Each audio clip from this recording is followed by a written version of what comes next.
لوگ جو اپنی شرمگاہ کی حفاظت کرتے ہیں۔ دو چیزیں انسان اپنی سنبھال لینا، ایک پیٹ اور ایک شرمگاہ، تو فرماتے تھے ولایت اس کے بڑی قریب آ جاتی ہے۔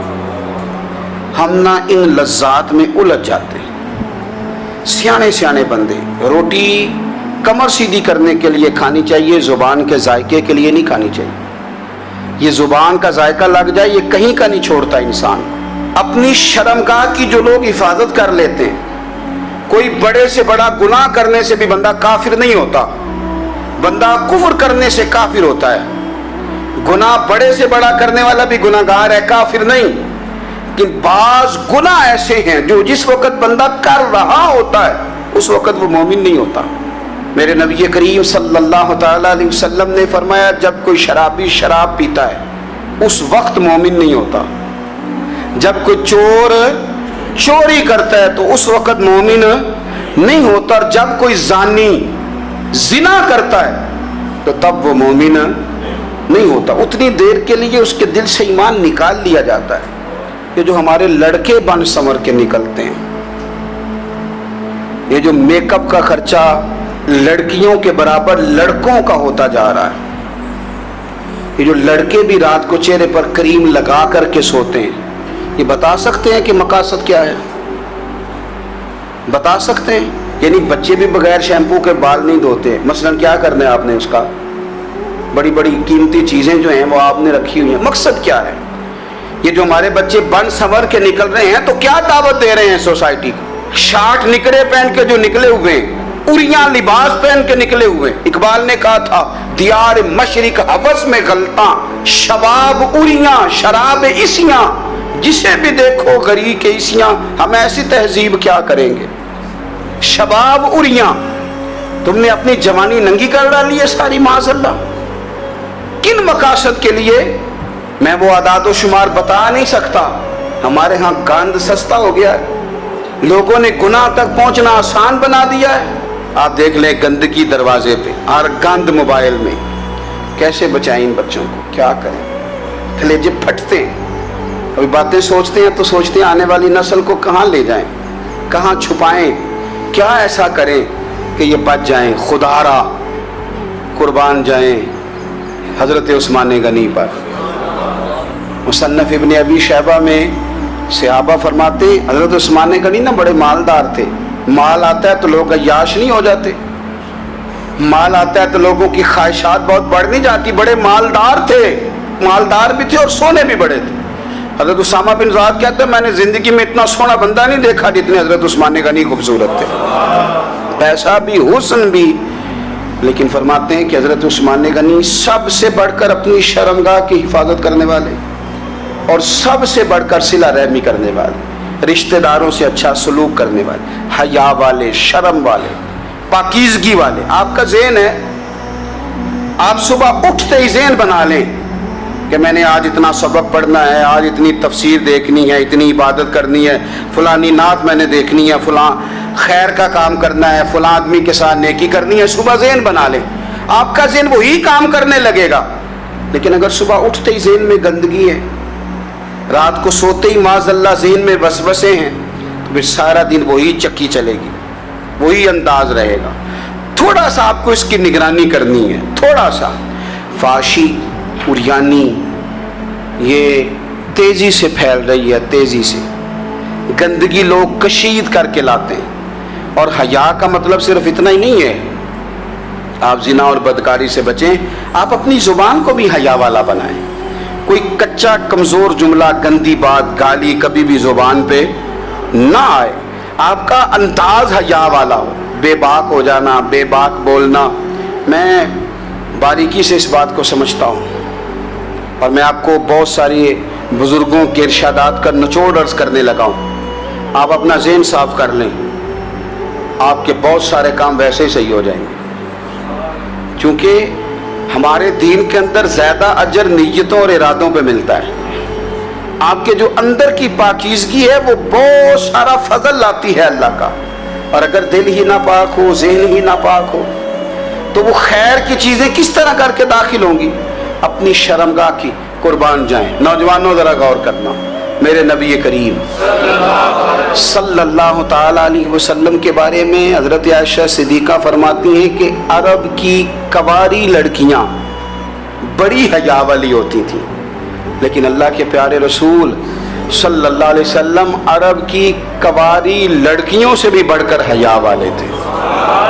یہ ہمارے بچے مذاق میں ہمیں کئی دفعہ کہتے ہیں شادی کرا دو، شوگل میں کہہ دیتے، ابا کو کہہ دیتے ہیں، ابا کو نہیں منہ پہ آگے کہہ دیتے ہیں، کہتے ہیں یہ بڑا بھائی مصیبت بن گیا، یہ ہٹے گا تمہاری باری آئے گی۔ آپ کچھ ایسی باتیں کر رہے ہیں، کچھ ایسے انداز آپ اختیار کر رہے ہیں جو وزادار لوگ کرتے نہیں۔ شرم و حیا سے وہ چیزیں ڈھل جاتی ہیں جو باتیں ہمارے بچوں کی زبانوں پر بے باکی کے ساتھ آنے لگی ہیں۔ اور میں آپ کو ایک عقلی بات عرض کرتا ہوں، آپ اپنی زبان سے جو جملے خود ادا کرتے ہیں وہ جملے آپ کے دل پر بھی اثر کرتے ہیں۔ اگر آپ غلط بات بار بار کریں گے تو آپ کا دل بھی غلط بات کی طرف مائل ہو جائے گا۔ آپ 10 بار 15 بار 20 بار کوئی خیر کی بات کریں، خیر کی، تو آپ دیکھیں گے آپ کا دل بھی خیر کی طرف مائل ہو جائے گا۔ آپ خیر کی باتوں پر اپنے آپ کو لائیں، اچھی باتوں پر اپنی توجہ لائیں، آپ کا دل بھی اچھائی کی طرف مائل ہو جائے گا۔ کفل کا ایک واقعہ ترمذی میں ملتا ہے۔ ایک شخص کفل نام کا تھا بنی اسرائیل میں، ایک عورت مجبور تھی، اس کے بچے بھوکے تھے، تو کفل نے اسے مائل کر لیا کہ تو میرے ساتھ گناہ کرے گی تو پھر میں تیرے بچوں کی روٹی تجھے دوں گا۔ تو وہ عورت پہلے تو بیچاری نہ مانی، لیکن بچوں کی بھوک دیکھ کے مجبور ہو گئی۔ جب کفل کے قریب گئی نا وہ عورت، اس نے دروازے سارے بند کر لیے۔ ترمذی شریف میں اس کا واقعہ موجود ہے۔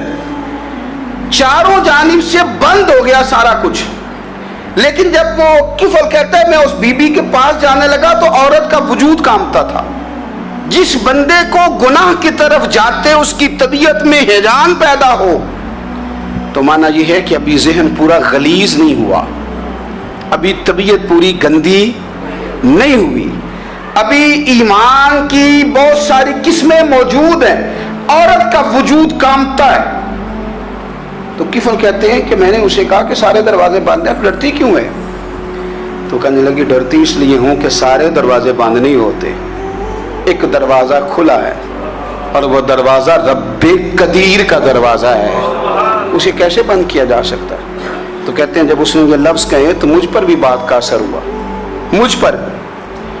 تو میں نے کہا کہ اگر تو عورت ہو کہ رب سے اتنا ڈرتی ہے تو مجھے تو اس نے مرد بنایا ہے، تو مرد تو ہوتا ہی وہ ہے جو اپنے آپ پر کنٹرول کر سکے۔ تو اب نہ معاملہ آگے جائے گا، اب یہاں بات رکے گی نہیں، جا میں تجھے آزاد کرتا ہوں۔ عورت گئی، اس نے توبہ کی کفل نے، اور رات رو کے کہنے لگا مالک آج میں نے توبہ کی ہے تو میرے اوپر مہربانی کرنا، میری توبہ ٹوٹنے نہ پائے۔ رات اس نے توبہ کی، رات ہی انتقال ہو گیا۔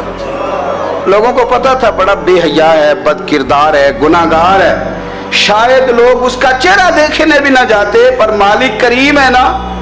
حضور فرماتے ہیں سویرے اس کے دروازے پہ لکھ دیا اللہ نے، لوگوں رب نے کفل کے سارے گناہ معاف کر دیے ہیں، اس کے دروازے پہ لکھ دیا گیا۔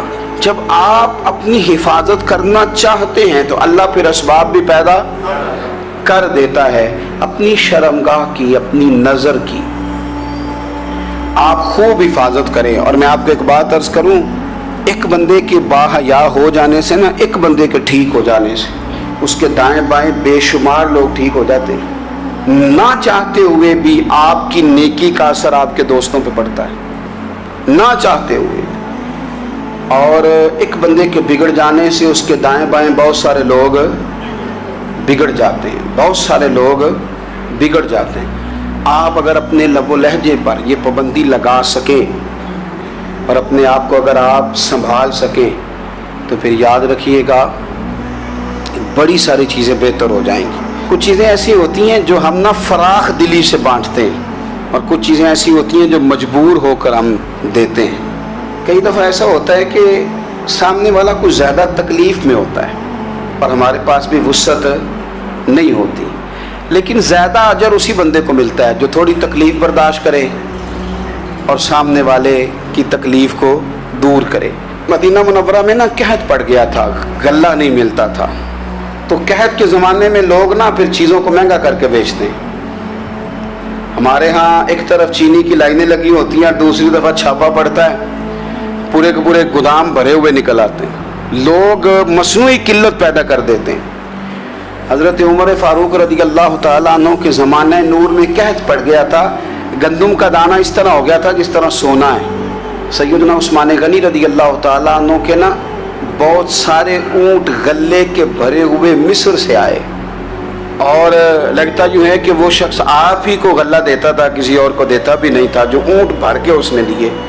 تو مدینہ منورہ کے اندر جب وہ مال پہنچا نا، آپ کو بتانا یہ چاہ رہا ہوں کہ ساری تجارت بندوں سے نہیں کرنی چاہیے، کچھ اللہ سے بھی کرنی چاہیے۔ رب سے جو بندہ تجارت کرتا ہے وہ بڑا کامیاب ہوتا ہے۔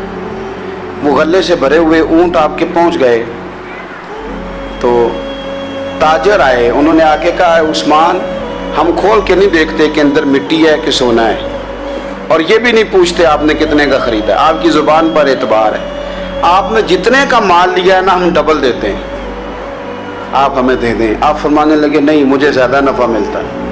انہوں نے کہا 2 گنا، فرمایا نہیں زیادہ ملتا ہے، کہا 3 گنا، فرمایا زیادہ ملتا ہے۔ وہ کہنے لگے اس سے زیادہ تو کوئی تاجر ہے ہی نہیں جو زیادہ دے، فرمایا بس مجھے ملتا ہے نا۔ کہا کتنا ملتا ہے؟ فرمانے لگے لگتا ہے کہ اگر وہ تاجر زیادہ کرم نوازی کرے تو 700 گنا تو دے گا ہی، اور باقی کریم ہے۔ انہوں نے کہا جی نہیں اتنا نہیں ہم دے سکتے، پھر آپ بیچ لیں۔ یہ بات ہی سمجھ میں نہیں آتی۔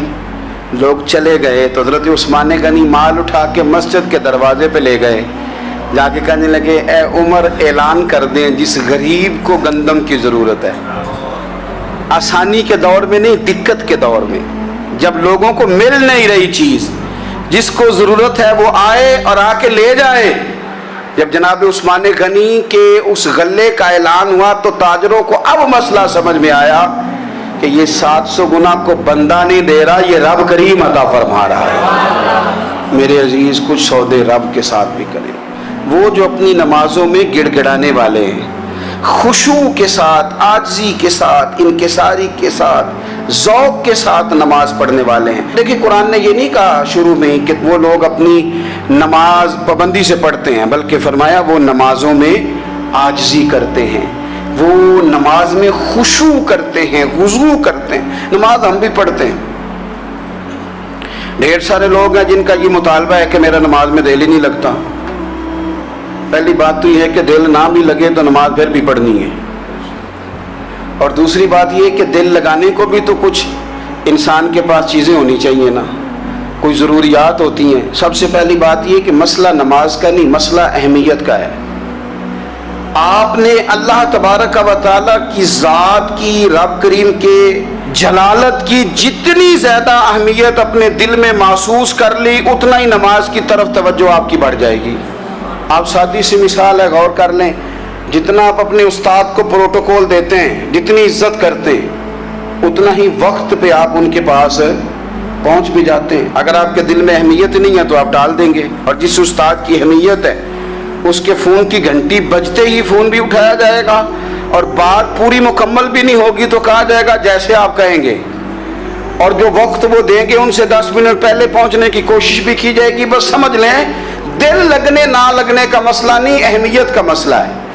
آپ جتنی اپنے مالک کی بارگاہ کی اہمیت سمجھ لیں گے اتنا ہی وقت پہ مسجد آئیں گے، اتنا ہی شوق سے نماز پڑھیں گے۔ دوسری بات، نماز کے ترجمے پہ غور کریں۔ آپ یقین کریں اگر نماز کا ترجمہ ہمیں آ جائے نا تو ہمیں تو یوں لگے کہ ہم تو اپنے مالک کی بارگاہ میں عرض و معروض کرنے حاضر ہوئے ہیں۔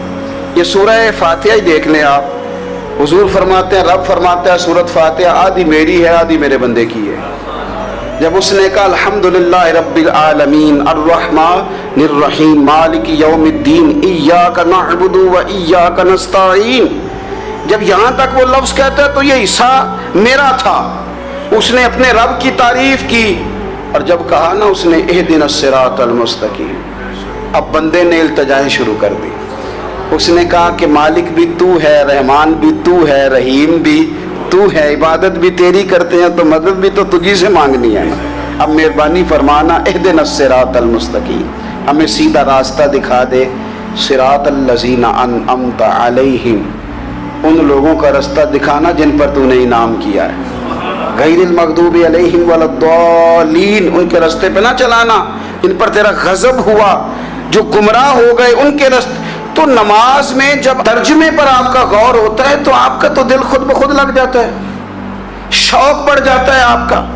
تو اتنی چیزیں ہم زندگی میں یاد کرتے ہیں، تو اگر ترجمہ بھی نماز کا یاد کر لیں اور پھر شوق سے پڑھیں تو آپ یقین کریں طبیعت کھینچی چلی آئے گی. ہمارے یہاں کچھ لوگ نماز پڑھتے ہیں پر بڑی لاپرواہی سے پڑھتے ہیں، کبھی ادھر دیکھتے ہیں کبھی ادھر دیکھتے ہیں، کبھی بال سہلاتے ہیں. وہ میں نے دیکھا ہے سجدے جا رہے ہیں تو سیانے سیانے بندے کبھی کپڑے کو چھیڑ رہے ہیں کبھی جگہ کو چھیڑ رہے ہیں. میرے نبی کریم صلی اللہ تعالی علیہ وسلم نے فرمایا ان لوگوں کا کیا حال ہے جو اپنی نماز میں نظریں آسمان کی طرف اٹھاتے ہیں، رکوع سے اٹھے تو اوپر دیکھنا شروع کر دیا، کیا حال ہے ان کا. اور پھر حضور نے ایک موقع پر تو سختی فرمائی، فرمایا جو نماز پڑھتے اپنی نظریں آسمان کی طرف اٹھاتا ہے وہ باز آ جائے، ورنہ ایسا نہ ہو کہ رب اس کی آنکھیں ہی چھین لے، باز آ جائے اس کام سے. خشوع کے ساتھ نماز پڑھے، عاجزی کے ساتھ نماز پڑھے، اس کا دل لگا ہوا ہو نماز کے اندر. میرے نبی پاک صلی اللہ تعالی علیہ وآلہ وسلم کے غلام حضرت انس بن مالک رضی اللہ تعالی عنہ فرماتے ہیں کہ رسول پاک صلی اللہ علیہ وسلم نے مجھ سے فرمایا تھا کہ بیٹے نماز میں ادھر ادھر دیکھنے سے بچو، کیونکہ فرمایا نماز میں ادھر ادھر توجہ کرنا یہ بندے کو ہلاک کر دیتا ہے، ہلاکت ہے اس میں. اگر تم نے ادھر ادھر توجہ کی، نماز تم مالک کی بارگاہ میں کھڑے ہو اور تم دیکھ ادھر ادھر رہے ہو. تو ایک تو نماز عاجزی کے ساتھ. پھر فرمایا والذین ہم عن اللغو معرضون، وہ لوگ جو فضول باتوں سے لغویات سے اپنا منہ پھیر لیتے ہیں، فضولیات سے. ہمارے ہاں نا بہت سارے لوگ ایسے ہیں جو بلا وجہ ان چیزوں میں دلچسپی لیتے ہیں جو ان کے مطلب کی نہیں ہے. ان کے مطلب آپ کسی سے ملنے کہتے کیا حال ہے، ٹھیک ہے جی. بچوں کا کیا حال ہے، ٹھیک ہے. بچے کتنے ہیں؟ تو بھئی آپ کو جب پتہ ہی نہیں تھا کتنے ہیں تو حال کیوں پوچھا آپ نے؟ آپ کرتے کیا ہیں؟ آپ کا بڑا بھائی کیا کرتا ہے، چھوٹا بھائی کیا کرتا ہے، ابا جی کیا کرتے ہیں؟ بھئی آپ کے مطلب کی بات نہیں، آپ مطلب کی مقصد کی بات کریں. بے مقصد باتوں میں الجھنے کی ضرورت نہیں ہے. دیکھیں اپنا ادارہ میں چلاتا ہوں، اپنا گھر آپ چلاتے ہیں، اپنی ڈیوٹی آپ کرتے ہیں. آپ کو زیادہ بہتر پتہ ہے کہ آپ اپنا گھر کیسے چلا رہے ہیں. مجھے زیادہ بہتر پتہ ہے کہ میں مدرسہ مسجد، مجھے زیادہ بہتر پتہ ہے اس کے اندر کون سی اصطلاح کس طرح کرنی ہے، یہ مجھ سے زیادہ بہتر کوئی بندہ جانتا نہیں. اب ہم کیا کرتے ہیں جب ہم دوسرے کے کام میں مداخلت کرتے ہیں تو دو نقصان ہوتے ہیں. ایک تو اس کے ساتھ ہمارا رائے کا اختلاف ہو جاتا ہے، اور دوسرا ہمارے اپنے بہت سارے کام رہ جاتے ہیں کیونکہ ہماری توجہ ہی دوسرے کی جانب تھی، اپنے بڑے سارے کام رہ جاتے ہیں. اس لیے بہت ساری ایسی چیزیں ہیں جن میں بلا وجہ کوئی مقصد نہیں. ہم پرانے لوگوں سے باتیں سنا کرتے تھے، ہمارے بزرگ کہا کرتے تھے جڑے پنڈ جانا نہیں، جڑے پنڈ جانا نہیں ہوتا راہ پوچھنے دی کی. لغویات میں نہ الجھے، فضولیات میں نہ الجھے، یعنی ٹو میں رہنا، ٹو میں. آپ یقین کریں میں نے پرسنلی طور پہ اس چیز کو محسوس کیا ہے کہ ہمارے بہت سارے اہم حقوق صرف اس لیے مس ہوتے ہیں کہ ہماری اپنے سے زیادہ توجہ سامنے والے پہ ہوتی. سامنے والے میں نے دیکھا بڑے بڑے عجیب سوال اور بڑے بڑے انوکھے سوال، مطلب یہ کہ اتنی لمبی چوڑی، اور لوگوں کو بڑا پتہ ہوتا ہے یہ فلاں آدمی جو ہے اس کے بچے کتنے ہیں، وہ بیاہ کہاں پہ ہیں، کس کس علاقے میں ان کی شادیاں ہوئی ہیں. اتنی تفصیلات کی ہمیں ضرورت نہیں ہے. ہم سے تو ہمارے بارے میں پوچھا جائے گا تو ہمیں اپنا معاملہ بڑا صاف ستھرا. دیکھیں کیا سونی بات کی مدینے والے رسول، قربان جائیں حضور کے جملوں پر. ایک شخص نے پوچھا حضور سونا اسلام کون سا ہے، خوبصورت مسلمان کون ہے؟ تو نبی پاک صلی اللہ علیہ وسلم نے فرمایا وہ خوبصورت مسلمان ہے جو بات اس کے مقصد کی نہیں، بے معنی ہے، وہ بات وہ چھوڑ دے. بے مقصد باتوں سے الجھنا جو بندہ چھوڑ دے وہ مسلمان بڑا سونا مسلمان ہے. ہم کمزور اس لیے ہوتے ہیں کہ ہماری توجہ زیادہ دوسروں کی باتوں پر پڑتی ہے. اگر کوئی بڑا ضرورت مند دروازے پہ آ جائے نا تو پھر اپنا نفع نقصان نہیں سوچنا، پھر تو رب کے ساتھ تجارت کرنی ہے. ضرورت مند کی ضرورت کا لحاظ کرنا یہ نہ مسلمانوں کے ایک دوسرے کے قریب کرے گا۔ ہم کون ہوتے ہیں کسی کی حاجت پوری کرنے والے، ضرورت پوری کرنے والے؟ کرنے والا تو اللہ ہے۔ تو اگر رب ہمیں کبھی وسیلہ بنائے، ذریعہ بنائے، تو پھر ہمیں ذرا نا خوش دلی سے بننا چاہیے، ذوق اور شوق سے بڑھنا چاہیے، پھر ہمیں کمزور نہیں پڑنا چاہیے۔